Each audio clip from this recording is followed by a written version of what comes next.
శ్రీ గణేశాయ నమః. శ్రీ సరస్వత్యై నమః. శ్రీ గురుభ్యో నమః. అగజానన పద్మార్కం గజాననమహర్నిశం అనేకదంతం భక్తానాం ఏకదంతముపాస్మహే. గురుర్బ్రహ్మా గురుర్విష్ణుః గురుర్దేవో మహేశ్వరః. గురుః సాక్షాత్ పరం బ్రహ్మ తస్మై శ్రీ గురవే నమః. వాగర్థావివ సంపృక్తౌ వాగర్థ ప్రతిపత్తయే జగతః పితరౌ వందే పార్వతీ పరమేశ్వరౌ. ఆర్యాద్విశతం 1వ శ్లోకం నుండి 10వ శ్లోకం వరకు నేర్చుకుందాం. వందే గజేంద్రవదనం వామాంకారూఢవల్లభాశ్లిష్టం కుంకుమపరాగశోణం కువలయనీజారకోరకాపీడం సజయతి సువర్ణశైలః సకలజగచ్చక్రసంఘటితమూర్తిః కాంచననికుంజవాటీ కందలదమరీ ప్రపంచసంగీతః. హరిహయనైరుతమారుత హరితామంతేష్వస్థితం తస్య వినుమః సానుత్రితయం విధిహరిగౌరీశవిష్టపాధారం.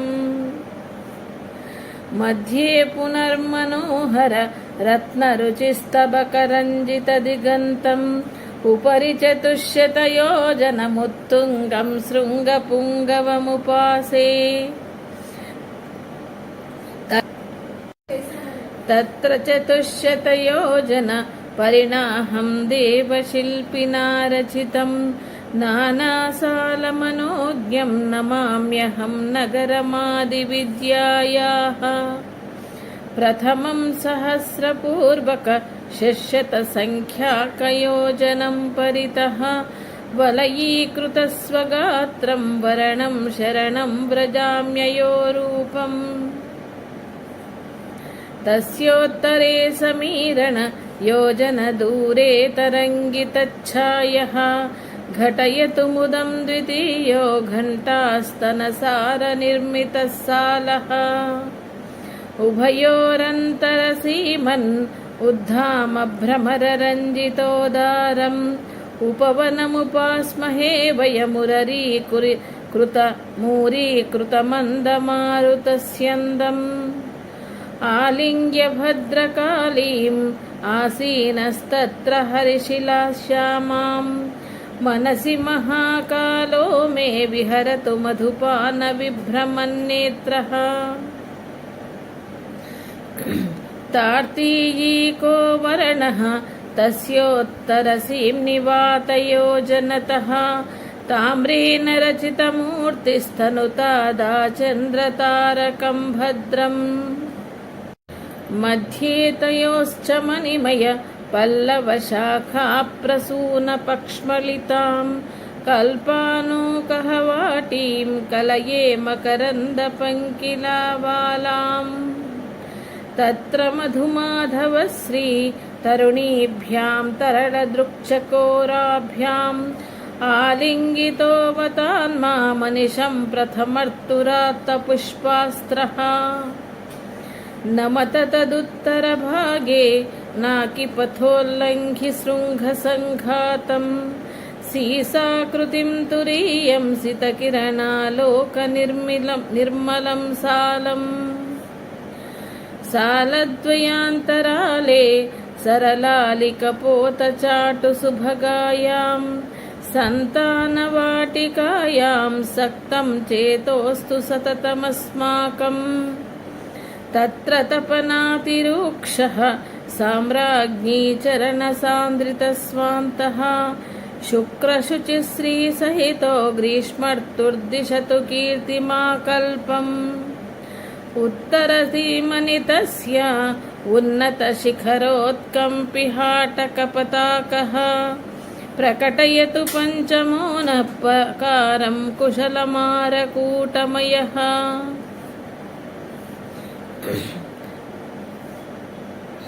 ప్రాకారయోశ్చ మధ్యే పల్లవితాన్యభృత పంచమోన్మేష हरिचन्दनद्रुवाटी हरतादामूलमस्मदनुतापम् तत्र नभश्रीमुख्यैः तरुणीवर्गैः समन्वितः परितः वज्राट्टहासमुखरो वाञ्छापूर्तिं तनोतु वर्षर्तुः मारुतयोजनदूरे महनीयस्तस्य चोत्तरे भागे भद्रं कुशिष्टषष्ठः प्राकारः पञ्चलोहधातुमयः अनयोर्मध्ये सन्ततम् अङ्कुरदिव्यकुसुमगन्धायां मन्दारवाटिकायां मानसमङ्गीकरोतु मे विहृतिम् तस्योमीशोर्जलक्ष्मी तरुणीभ्यां शरदृतुः सदा सहितः अभ्यर्चयन् सजीयादम्बामामोदमेदुरैः कुसुमैः तस्यर्षि सङ्ख्ययोजन दूरे देदीप्यमानशृङ्गौघः कलधौतकलितमूर्तिः कल्याणं दिशतु सप्तमः सालः मध्ये तयोर्मरुत्पथ लङ्घितविटपाग्रविरुतकलकण्ठा श्रीपारिजातवाटी श्रियमनिशं दिशतु शीतलोद्देशा तस्यामतिप्रियाभ्यां सह खेलन् सहस्य लक्ष्मीभ्यां सामन्तो झषकेतोर्हेमन्तो भवतु हेमवृद्ध्यै नः उत्तरतस्तस्य महान् उद्भटहुतफुक्षिकारुणमयूखः तपनीयखण्डरचितस्तनुतादायुष्यमष्टमो वर्णः कदम्बविपिनवाटीम् अनयोर्मध्यभुवि कल्पितावासां कलयामि सूनकोरककन्दलितामोदतुन्दिलसमीराम् तस्यामतिशिशिराकृतिः आसीनस्तपतपस्य लक्ष्मीभ्यां शिवमनिशं कुरुतान्मे शिशिरर्तुः सतत शीतलदिगन्तः तस्यां कदम्बवाट्यां तत्प्रसवामोदमिलितमधुगन्धं सप्तावरणमनोज्ञं शरणं समुपैमि मन्त्रिणी शरणम् तत्रालये विशाले तपनीया रचिततरलसोपाने माणिक्यमण्डपान्तर्महिते सिंहासने सुमनिखचिते बिन्दुत्रिकोणपञ्च द्विपनृपवसुवेददलकुरेखाढ्ये चक्रे सदा निविष्टां षष्ट्यष्टत्रिंशदक्षरेशानीम् तापिञ्छमे च काभां तालीधलघटितकर्णताटङ्कां ताम्बूलपूरितमुखीं ताम्राधरबिम्बदृष्टदरहासाम् कुङ्कुमपङ्किलदेहां कुवलयजीवातुषावकवतंसां कोकनदशोणचरणां कोकिलनिक्वानकोमलालापाम् वामाङ्गगलितचूलीं वनमाल्यकदम्बमालिकाभरणां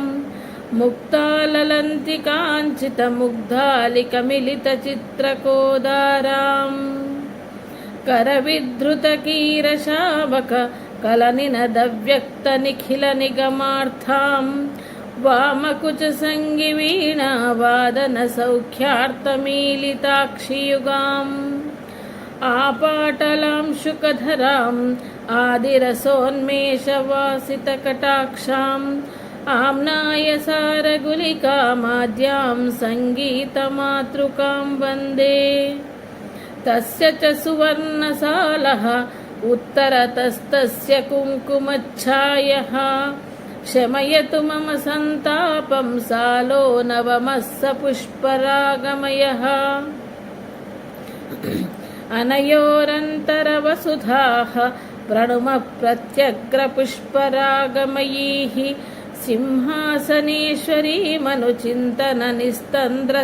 सिंहासनेश्वरीमनुचिन्तननिस्तन्द्रसिद्धनीरन्ध्राः तत्सालोत्तरदेशे तरुणजपाकिरणधोरणी शोणः प्रशमयतु पद्मरागप्राकारो मम पराभवं दिशमः अन्तरभूकृतवासान् अनयोरपनीतचित्तवैमथ्यान् चक्रे श्रीपदभक्तांश्चारणवर्गानहर्निशं कलये सारङ्गवाहयोजन दूरे सङ्घटितकेतनस्तस्य गोमेदकेन रचितो गोपायतु मां समुन्नतः सालः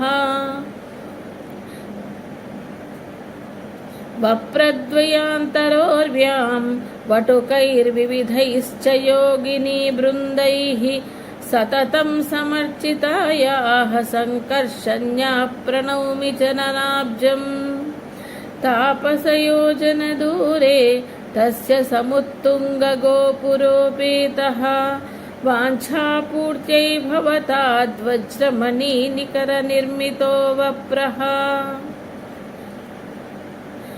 वर्णद्वितयान्तरतो वासजुषो विहितमधुरसास्वादाः रम्भादिविबुधवेश्या रचयन्तु महान्तमस्मदानन्दम् तत्र सदा प्रवहन्ति तटिनी वज्राभिधा चिरं जीयात् चटुलोर्मिजालनृत्यत्कलहंसी कुलकलक्वनितपुष्टा रोधसि तस्या रुचिरे वज्रेशी जयति वज्रभूषाढ्या वज्रप्रदानतोषि च वज्रमुखत्रिदश विनुतचारित्रा तस्योदीच्यां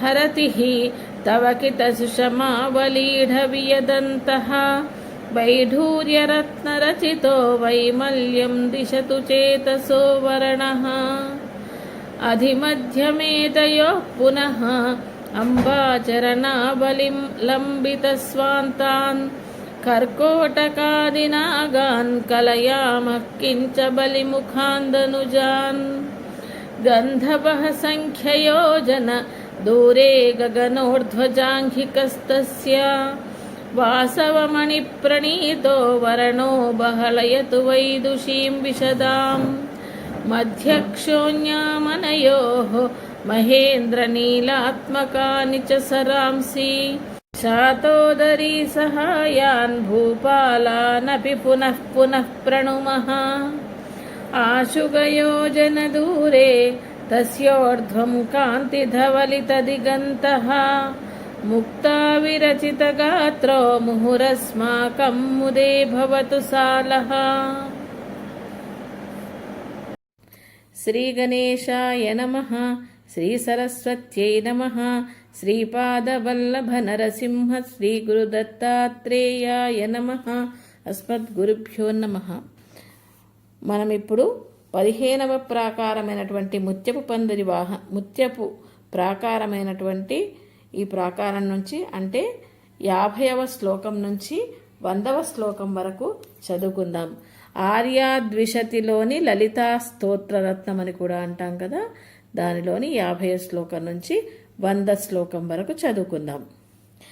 ఆశుగయోజన దూరే తస్యోర్ధం కాంతిదవలిత దిగంతః ముక్తా విరచిత గాత్రో ముహురస్మాకం ముదే భవతు వప్రః. ఆవృత్యోరధిమధ్యం పూర్వస్యాం దిశి పురందర శ్రీమాన్ అభ్రమువిటాధిరూఢో విభ్రమమస్మాకమనిశమాతనుతాత్. తత్కోనేవ జనసృక్ తోమరపాత్రాశ్రువాన్నశక్తిధరః స్వాహాస్వధా సమేతః సుఖయతు మాం హవ్యవాహనః సుచిరం. దక్షిణదిగంతరాలే దండోధర నీలనీరదచ్ఛాయః త్రిపురాపదాబ్జభక్తస్థిరయతు మమ నిఖిలమం హసాంనికరం.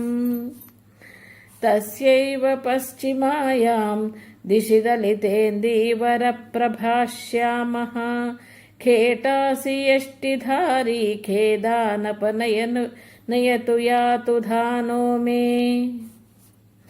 तस्य उत्तरदेशे धवलाङ्गो विपुलझषवरारूढः पाशायुधात्तपानिः पाशीविदलयतु पाशजालानि वन्दे तदुत्तरहरित्कोणे वायुं च मूरुवरवाहं कोरकिततत्त्वबोधान् गोरक्षप्रमुखयोगिनोऽपि मुहुः तरुणीरिडाप्रधानाः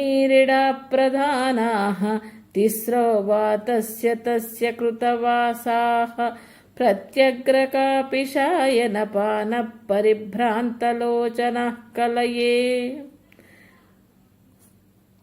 तल्लोकपूर्वभागे धनदं ध्यायामि शेषवधिकुलेशम् अभिमानिभद्रमुख्यानम्बाचरणावलम्बिनो यक्षान् तस्यैव पूर्वसीमनि तपनीया रचितगोपुरे नगरे कात्यायिनी सहायं कलये शीतांशुखण्डचूडालम् तत्पुरुषोडशवर्णः स्थलभाजस्तरुणचन्द्रचूडालान् रुद्राध्याये पठितान् रुद्राणि सहचरान् भजे रुद्रान् पवमानसङ्ख्ययोजन दूरे बालतृन्मेचकस्तस्य सालोमरकतरुचितः सम्पदमचलां श्रियं च पुष्णातु आवृत्तियुग्मान्तरतो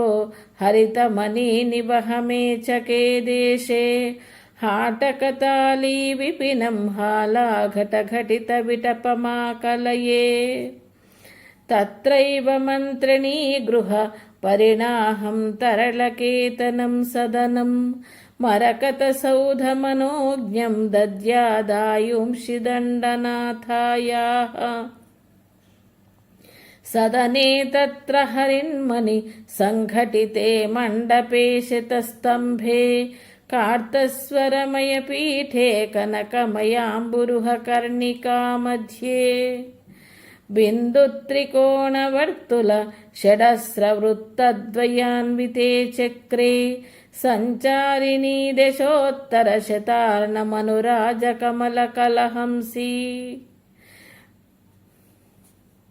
कोलवदना कुशेषशयना कोकारिमण्डितशिखण्डा सन्तप्तकाञ्चनाभा सन्ध्यारुणचेलसंवृतनितम्बा हलमुसलशङ्खचक्रा अङ्कुशपाशाभयवरस्फुरितहस्ता कूलङ्कषानुकम्पा कुङ्कुमजम्बालितस्तनाभोगा धूर्तानामतिदूरा वार्ताशेषावलग्नकमनीया आर्ताली शुभदात्री वार्ताली भवतु वाञ्छितार्थाय तस्याः परितो देवीः स्वप्नेष्वन्मत्तभैरवी मुख्याः प्रणमत जम्भिन्याद्याः भैरववर्गांश्च हेतुकप्रमुखान् पूर्वोक्तसङ्ख्ययोजन दूरे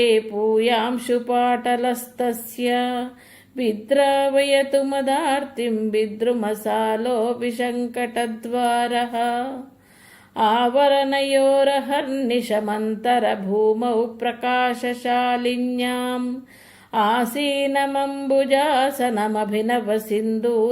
आसीनमम्बुजासनमभिनवसिन्दूरगौरमहमीडे वर्णस्य तस्य मारुत योजनतो विपुलगोपुरद्वारः सालो नानारत्नैः सङ्घटिताङ्गः कृषीष्टमदभीष्टम् अन्तरकक्षामणयोः अविरलशोभापि चण्डिलोद्देशाम् माणिक्यमण्डपाख्यां महतीमधिहृदयमनिशमाकलये तत्र स्थितं प्रसन्नं तरुणतमालप्रवालकिरणाभं कर्णावलम्बिकुण्डलकन्दलिताभीषुकवचिकपोलम् शोणाधरं शुचिस्मितम् एणाङ्कवधनमेधमानकृपम् मुग्धैनमदविशेषकमुद्रितनिटिलेन्दु रेखकारुचिरम् నాళీకదల సహోదర నయనాంచల ఘటిత మనసి జాకూతం కమలా కఠిన పయోధర కస్తూరీ ఘుసృణ పంకిలోరస్కం చాంపేయగంధికైష్యం శంపాస బ్రహ్మచారి కౌశేయం శ్రీవత్సకౌస్తుభధరం శ్రితజన రక్షాధురీన చరణాబ్జం కంబుసుదర్శన విలసత్ కరపద్మం కంఠలోలవనమాలం ముచుకుంద మోక్షఫలదం ముకుందమానందకందమవలంబే తద్వరణోత్తరభాగే తారాపతిబింబచుంబి నిజశృంగః వివిధమణిఘనఘటితో వితరతు సాలో వినిర్మిలాం ధిషణాం ప్రాకారద్వితయాంతర కక్షాం పృథురత్ననికర సంకీర్ణాం నమత సహస్రస్తంభకమంటపనామ్నాతివిసృతాం భువనే ప్రణుమస్తత్ర భవానీ సహచరమీశానమిందుకంఠధరం శృంగారనాయికామనుశీలనభాజోऽपि భృంగి నందిముఖాన్ తస్యై నవాహయోజన దూరే వందే మనోమయం వప్రం అంకురన్మణికిరణామంతరకక్షాంచ నిర్మలామనయోః తత్రైవామృతవాపీం తరళతరంగావలీఢతటయుగ్మాం ముక్తామయకలహంసీ ముద్రితకనకారవిందసందోహాం శక్రోపలమయ భృంగీ సంగీతోన్మేషఘోషితదిగంతాం కాంచనమయాంగవిలసత్కారండవషण्डताण्डवमनोज्ञां కురువిందాత్మకహల్లక కోరక సుషమాసమూహపాటలితాం కలయే సుధాస్వరూపాం కందలితామందకైరవామోదాం తద్వాపి కాంతరాలే తరళే మణిపోతసీం నివిహరంతీం సింధూరపాటలాంగీం సితకిరణాంకూరకల్పితవతంసాం పర్వేందుబింబవదనాం పల్లవశోణాధరస్ఫురితహాసాం కుటిలకబరీం కురంగీ శిశునయనాం కుండలస్ఫురితగండాం నికటస్థపోతనిలయాః శక్తిః నిలయా విధృతహేమశృంగజలైః పరిషించంతీం పరితస్తారాం తారుణ్యగర్వితాం వందే ప్రాగుక్తసంఖ్యయోజన దూరే ప్రణమామి బుద్ధిమయసాలం అనయోరంతరకక్షామష్టాపదముష్టమేదినీం రుచిరాం కాదంబరీనిధానాం కలయామ్యానందవాపికాం తస్యాం శోణాశ్మనివహ నిర్మితసోపానశ్రోణిశోభమానతటీం మాణిక్యతరణితనిలయాం మధ్యే తస్యామదారుణకపోలాం అమృతే శీత్యభిధానామంతః కలయామి వారుణీం దేవీం సౌవర్ణకే నిపాతన హస్తాः సౌందర్యగర్వితా దేవ్యः తత్పురతస్థితిభాజో వితరంత్వస్మాకమాయుషో వృద్ధం తస్య పృషదశ్వయోజన దూరే హంకారసాలమతితుంగం వందే తయోశ్చ మధ్యే కక్షాం బలమానమలయమాపవనం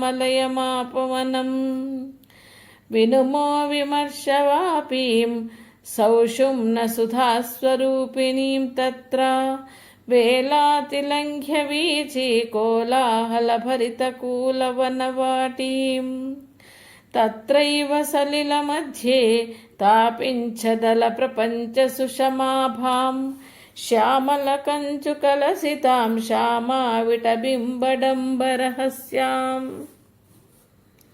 కురువి ఆభుగ్నమసృణచిల్లి హసితాయుగ్మశరకార్ముకవిలాసాం మందస్మితాంచితముఖీం మణిమయతాటంకమండితకపోలాం కురువిందతరణినిలయాం కూలాచలస్పర్ధికుచనమన్మధ్యాం కుంకుమవిలిప్తగాత్రీం కురుకుల్లాం మనసి కుర్మహే సతతం.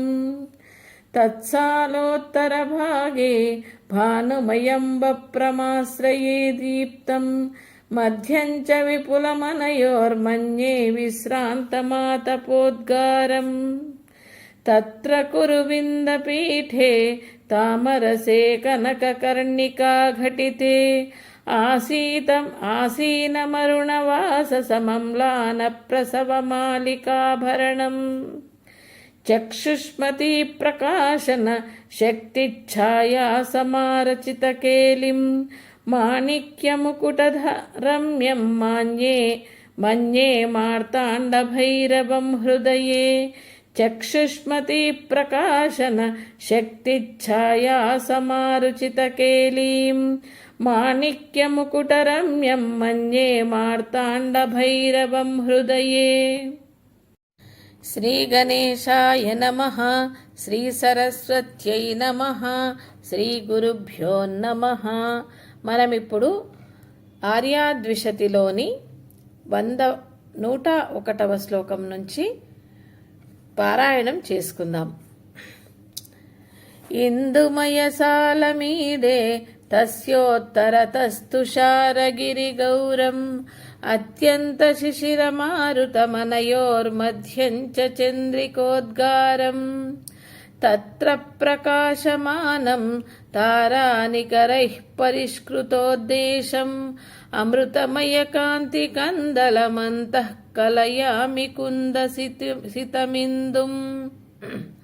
శృంగారసాలమీడే శృంగోల్లసితం తదుత్తరే భాగే మధ్యస్థలే తయోరపి మహితాం శృంగారపూర్వికాం పరిఖాం. తత్ర మణినౌ స్థితాభిః తపనీయా విరచితాగ్రహస్తాభిః శృంగారదేవతాభిः సహితం పరికాధిపం భజే మదనం. శృంగారవర్ణవర్యస్య ఉత్తరతః సకలబుధ విబుధ సంసేవ్యం చింతామణిగణరచితం చింతాం దూరీకరోతు మే సదనం. మణిసదనసాలయోరధి మధ్యం దిశతాల భూమిరుహదీర్ఘైః పర్ణైః సువర్ణవర్ణైర్యుక్తాం కాండైశ్చ యోజనోత్తుంగైః మృదులైస్తాళీ పంచక మానైర్మిలితాంచ కేసరకతంబైః కదంబైః సంతతగలితమరందస్రోతో నిర్యన్మిలింద సందోహం. పాటీరపవన బాలక ధాటీ నిర్యత్పరాగపింజరితాం కలహంసీకుల కలకలకూలంకష నినదది చయకమనీయాం. పద్మాటవీం భజామః పరిమళకల్లోలపక్ష్మలోపాంతాం వలయితమూర్తిర్భగవాన్ వహ్ని క్రోశోన్నతశ్చిరం పాయాత్. తత్రాధారే దేవ్యాః పాత్రీరూపః ప్రభాకరः శ్రీమాన్ ద్వాదశకళాసమేతోధ్వాంతం మమ బహుళమాంతరం భింద్యాత్. తస్మిన్ దినేశ పాత్రే తరంగితామోదమమృతమయమర్ఘ్యం చంద్రకళాత్మకమమృతం సాంద్రీకుర్యాదమందమానందం. అమృతే తస్మిన్నభితో విహరంత్యో వివిధమనితరణిభాజః షోడశకళాః సుధాంశో శోకోదుత్తారయంతు మామనిశం. తత్రైవ విహృతిభాజో ధాతృముఖానాం చ కారణీశానాం సృష్ట్యాదిరూపికాస్తాశమయంత్వఖిలాః కళాశ్చ సంతాపం. కీనాశవరుణకిన్నెర రాజదిగంతేషు రత్నగేహస్య కలయామి తాన్యజస్రం కలయంత్యాయుష్య దీర్ఘమర్ఘ్యపాత్రాణి. పాత్రస్థలస్య పురతః पद्मारमण विधि पार्वतीशानां भवनानि शर्मणेनो भवन्तु भासा प्रदीपितजगन्ति सदनस्यानलकोणे सततं प्रणमामि कुण्डमाग्नेयं तत्र स्थितं च वह्निं तरलशिखा जटिलमम्बिकाजननम् तस्यासुरदिशि तादृश रत्नपरिस्फुरितपर्वनवकाढ्यं चक्रात्मकं शताङ्गं शतयोजनमुन्नतं भजे दिव्यम् तत्रैव दिशि निषण्णं तपनीयध्वजपरम्पराश्लिष्टं रथमपरं च भवान्या रचयामो मनसि रत्नमयचूडम् भवनस्य वायुभागे परिष्कृतो विविधवैजयन्तीभिः रचयतु मुदं रथेन्द्रः सचिवेशान्याः समस्तवन्द्यायाः कूर्मोऽधिहृदयमनिशं क्रोडास्याक्षताङ्गमूर्धन्यं रुद्रदिशि रत्नधाम्नो रुचिरशलाका प्रपञ्चकञ्चुकितम् परितो देवी धाम्नः प्रणीतवासा मनुस्वरूपिण्यः कुर्वन्तु रश्मिमालाकृतयः कुशलानि देवतानिखिलाः प्राग्द्वारस्य भवानी धाम्नः पार्श्वद्वया रचितवासे मातङ्गी किटिमुख्यौ मणिसदने मनसि भावयामि चिरम् योजन युगला भोगा तत्रोषपरिणाहयैव भित्या च चिन्तामणिगृहभूमिर्जीया दाम्नायमय चतुर्द्वारा द्वारे द्वारे धाम्नः पिण्डीभूता नवीनबिम्बाभाः विदधतु विपुलां कीर्तिं दिव्या लौहित्यसिद्ध्यो देव्यः मणिसदनस्यान्तरतो महनीये रत्नवेदिका मध्ये बिन्दुमयचक्रमीडे पीठानामुपरि विरचितावासम् चक्राणां सकलानां प्रथममधः सीमफलकवास्तव्याः अणिमाधिसिद्धयो मामवन्तु देवी प्रभास्वरूपिण्यः अणिमादिसिद्धिफलकस्य उपरि हरिणाङ्कखण्डकृतचूडाः भद्रं पक्ष्मलयन्तु ब्रह्मी मुखाश्च मातरोऽस्माकम् तस्योपरि मणिफलके तारुण्योत्तुङ्गपीनकुचभाराः संक्षोभिनी प्रधानाः भ्रान्तिं विद्रावयन्तु दशमुद्राः फलकत्रयस्वरूपे पृथुले त्रैलोक्यमोहने चक्रे दीव्यन्तु प्रकटाख्यास्तासां कर्त्रीं च भगवती त्रिपुरा तदुपरि विपुले धिष्ण्ये तरलदृशस्तरुणकोकनदभासः कामाकर्षिण्याद्याः कलये देवीः कलाधरशिखण्डाः सर्वाशा परिपूरक चक्रेऽस्मिन् गुप्तयोगिनी सेव्याः त्रिपुरेशी मम दुरितं तुद्यात् कण्ठावलम्बिमणिहारा तस्योपरि मणिपीठे ताम्राभोरुहदलप्रभाषोणाः ध्यायाम्यनङ्गकुसुमां प्रमुखा देवीश्च विधृतकूर्पासाः संक्षोभकारकेऽस्मिन् चक्रे श्रीत्रिपुरसुन्दरी साक्षात् गोप्त्री गुप्ततराख्याः गोपायतु मां कृपार्द्रया दृष्ट्या संक्षोभिनी प्रधानाः शक्तिस्तस्योर्ध्ववलयकृतवासाः आलोलनीलवेणीरन्तः कलयामि यौवनोन्मत्ताः सौभाग्यदायकेऽस्मिन्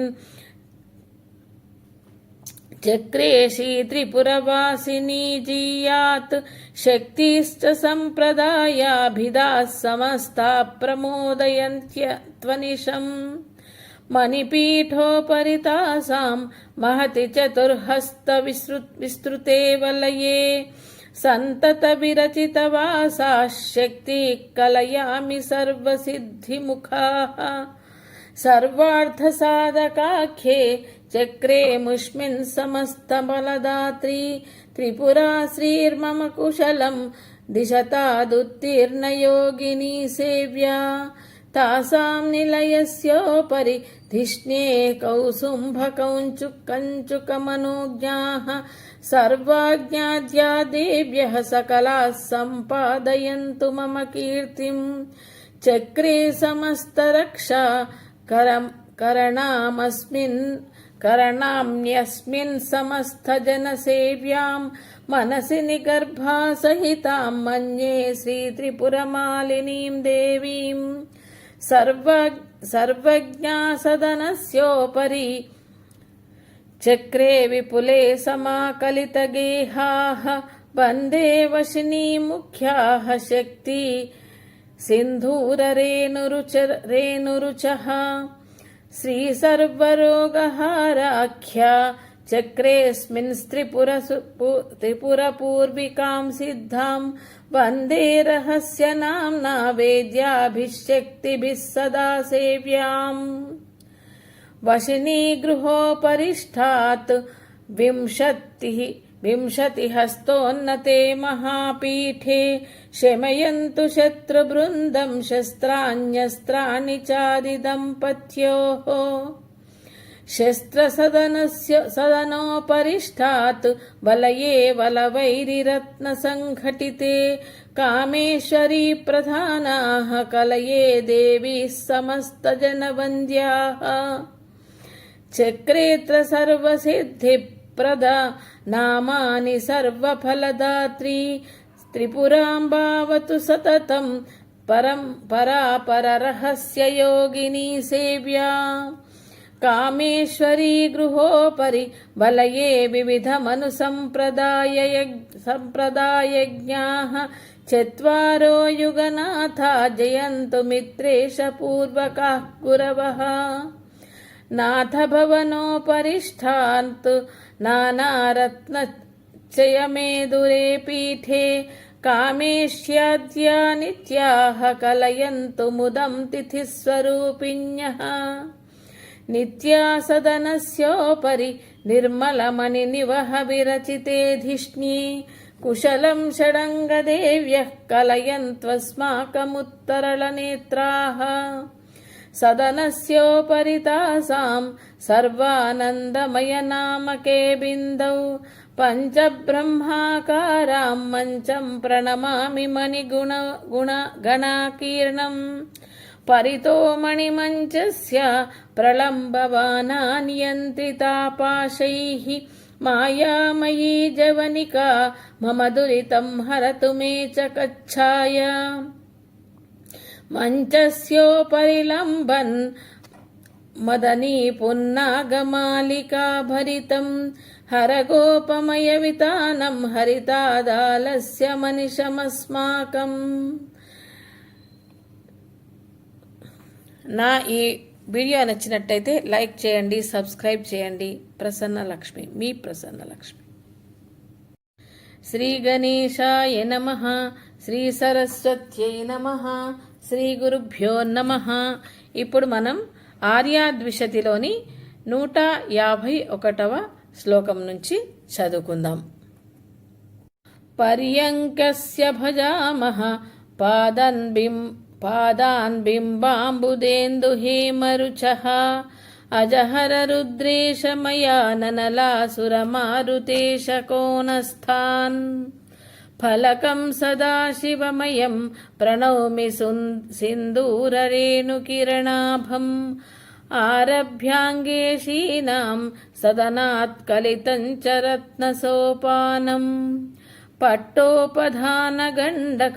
చతుష్టయస్ఫురితపాటలస్తరణం పర్యంకోపరి ఘటితం పాతు చిరం హంసతూలశయనం నః తస్యోపరి నివసంతం తారుణ్యశ్రీనిషేవితం సతతం ఆవృంత పుల్లహల్లకమారి మరీచికా పుంజమంజులఛాయం సింధూరశోణవసనం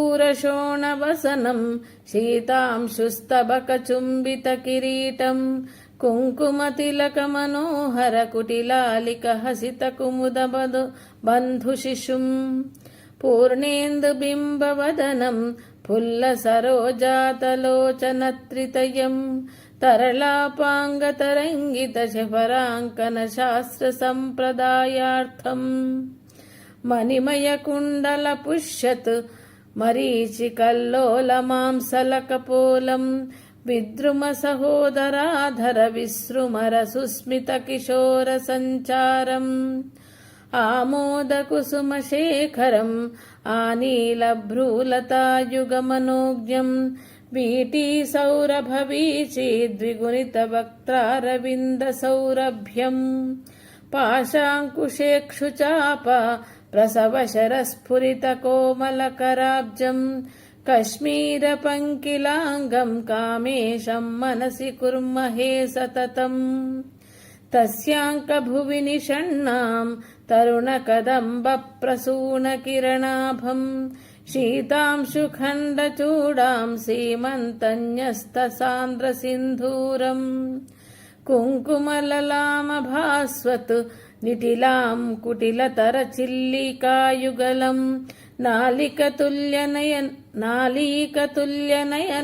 నాసాంచలనటితమౌక్తికాభరణాం అంకురితమందహాసం అరుణాధరకాంతివిజితబింబాభాం కస్తూరీమకరీయుతకపోలసంక్రాంతకనకతాటంకాం కర్పూరసాంద్రవీటి కవలితవదనారవిందకమనీయాం కంబుసహోదరకంఠ ప్రళంబమానాచ్చమౌక్తికకలాపాం కల్లార దామకోమల భుజయుగల స్ఫురితరత్నకేయూరాం కరపద్మమూల విలసత్కాంచనమయ కటకవలయ సందోహాం పానిచతుష్టయ విలసత్ పాశాంకుశపుండ్రచాప పుష్పాస్త్రాం కూలంకషకుశిఖరాం కుంకుమకర్దమితరత్నకూర్పాసాం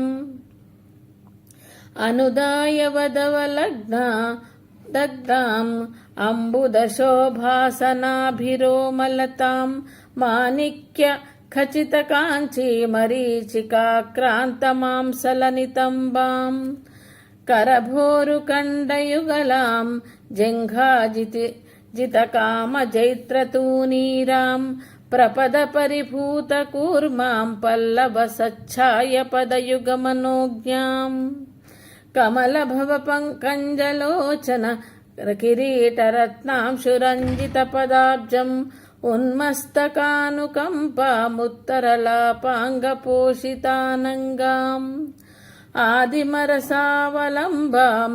అనిదం ప్రథమోక్తివల్లరీకలికాం ఆబ్రహ్మకీటజననీమంతః కలయామి సుందరీమనిషం కస్తుక్షితౌ పటీయాన్ వస్తుస్తోతుం శివాంకవాస్తవ్యం అస్తు చిరంతన సుకృతై ప్రస్తుత కామ్యాయ తన్మయ పురస్తాత్ ప్రభు సంమితోక్తిగమ్యం పరమశివోత్సంగతుంగపర్యంకం తేజః కించన దివ్యం పురతో మే భవతు పుండ్రకోదండం మధురిమభరితశరాసం మకరందస్యందిమార్గినోదారం కైరవినీచు విటచూడం కైవల్యాయాస్తు కించన మహోనః అక్షుద్రమిక్షుచాపం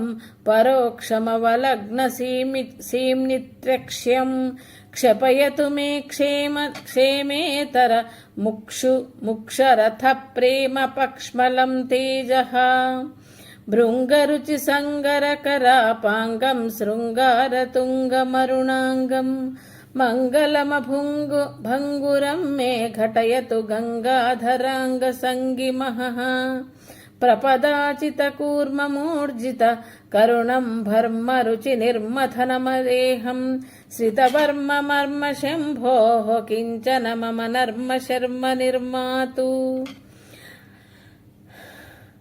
కాలకురలాలి కాలిమ కందల విజితాలి విధృతమణివాలి మిలతు హృది పులిన జఘనం బహుళిత గలగరల కేలి కిమపి మహః కుంకుమతిలకిత ఫాల కురువిందఛాయ పాటల దుకూల కరుణాపయోధివేళ కాచన చిత్తే చకాస్తు మే లీలా. పుష్పంధయ రుచివేణ్యః పులినాభోగత్ర పాకర శ్రేణ్యః జీయాసురిక్షుపాణ్యః కశ్చన కామారికేలి సాక్షిణ్యః తపనీయాంశుకభాసాం ద్రాక్షామాధుర్య నాస్తి కవచాంసి కతిచన శుచం మహాంసి క్షపయతు కపాలితోషితమనాంసి. అసితకచమయాతాక్షం కుసుమశరం కూలముద్వహ కృపార్ధ్రం ఆదిమరసాధిదైవతమంతః కలయే హరాంకవాసి మహః కర్ణోపాంతతరంగిత కటాక్ష విస్పంది కంఠదగ్ధ కృపాం కామేశ్వరాంక నిలయాం కామపి విద్యాం పురాతనీం కలయే. అరవిందకాంత్యరుంతుద విలోచన ద్వంద్వ సుందర ముఖేందు చందకందల మందిరమంతఃపురమైందు శేఖరం వందే. బింబని కురుంబడంబర విడంబకచ్ఛాయమంబరవలగ్నం కంబుగలమంబుదకుచం బింబో కంకమపి చుంబితుమనో మే. కమపి కమనీయ రూపం కలయామ్యంతః కదంబకుసుమాఢ్యం చెంపకరుచిరసువేషైః సంపాదిత కాంత్యలంకృత దిగంతం శంపారుచి భరగర్హ సంపాదక కాంతి కవచిత దిగంతం సిద్ధాంతం నిగమానాం శుద్ధాంతం కిమపి శూలినః కలయే. ఉజ్జద్ధినకరశోణాన్ ఉత్పలబంధుస్తనంధయా పీడాన్ కరకలితపుండ్రచాపాన్ కలయే కానపి కపర్దిన ప్రాణాన్. సరసిజసహయధ్వదృశా శంపాలతికాసనాభివిగ్రహయా భాసాకయాపి చేతో నాసామనిషోభివదనయా భరితం. నవయావకాభ సిచయాన్ వితయా గజయా నయాదయా పరయా ధృతయా మనీషకలయా ధియా కయాపి క్షతామయా హి వయం. అలమలకుసుమ బాణైః అబింబశోణైరపుండ్రకోదండైః అకుముద బాంధవచూడైరన్యైరిహ జగతి దైవతం మన్యైః కువలయ సదృక్షనయనైః కులగిరకూటస్థబంధుకుచభారైః కరుణాస్పందికటాక్షైః కవచిత చిత్తోస్మి కతిపయైః కుతుకైః. నతజన సులభాయ నమో నాళీకసనాభిలోచనాయ నమః నందితగిరిశాయ నమో మహసే నవనీపపాటలాయ నమః కదంబకుసుమదాంనే కాయఛాయా కణాయితార్యమ్నే సీమ్నే చింతరనగరాం భూమ్నే కస్మైచిదాదదే ప్రణతిం. కుటిలకబరీభరేభ్యః కుంకుమసబ్రహ్మచారి కిరణేభ్యః కూలంకషస్తనేభ్యః కుర్మః ప్రణతిం కులాద్రికుతుకేభ్యః. కోకణదశోణచరణాత్ కోమలకురలాలి విజితశైవాలాత్ ఉత్పలసగంధినయనాదురీ